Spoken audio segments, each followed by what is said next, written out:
I'm Pastor Arden Hallman and Pastor Bobby Morris. And we're coming to you today and going to get together with some women leaders in the church. Of various callings. Pastor, a deacon, and a lay leader. And they're going to give us some perspective, their perspective, on what it means to lead. The joys, the tribulations, and all that is involved. They're going to give us a microcosm of what it means to lead in the church. And we want to take a moment and thank somebody who is no longer with us, who has joined the church triumphant.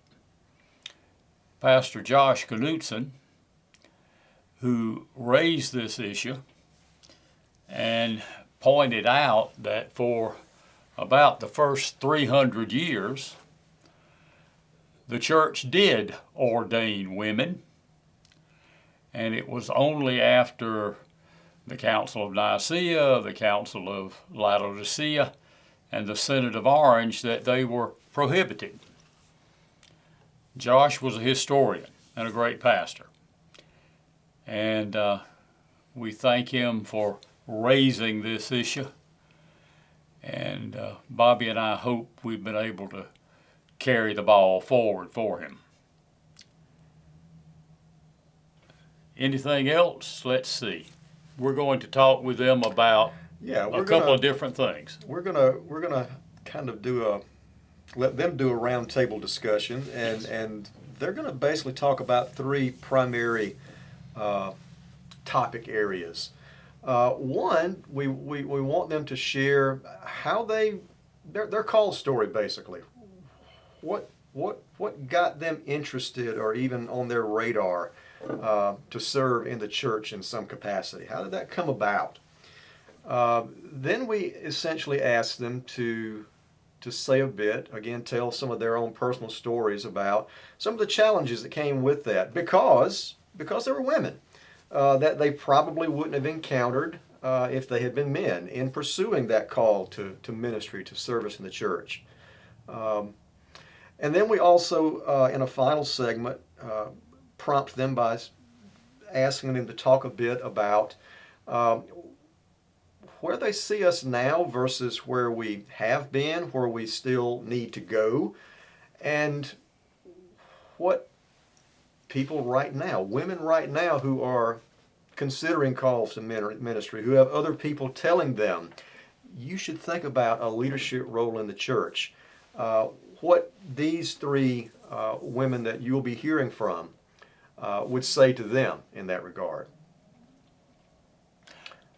We hope that as you listen to their stories, there will be something there that strikes you, that opens your heart, your mind, your spirit.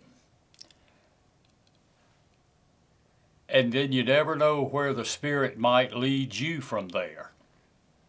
These are meant to be discussion starters. Mm-hmm. These are not all that could be said about what we're talking about. They're meant to be discussion starters to get you thinking, to get you engaged. And that's important because all too often, this could be something within the church. It doesn't have to be anything even related to the church. But so often, if we don't take a minute to slow down and talk to each other, hear each other's stories and perspectives, there's often so much that we don't even realize that we're taking for granted, that we're assuming that we may be doing or saying, that we have no idea how it's being perceived, received, heard, experienced by someone else. And it can be so helpful just to take a bit of time to talk and to get our juices flowing, so to speak. I like to say that the Holy Spirit can certainly blow as it will,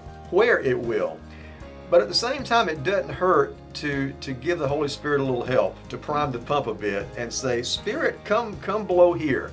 And perhaps in that process we might be changed for the better. These conversations have been and are about jump starting. But after you jump start your car, then you go ahead and you start the journey.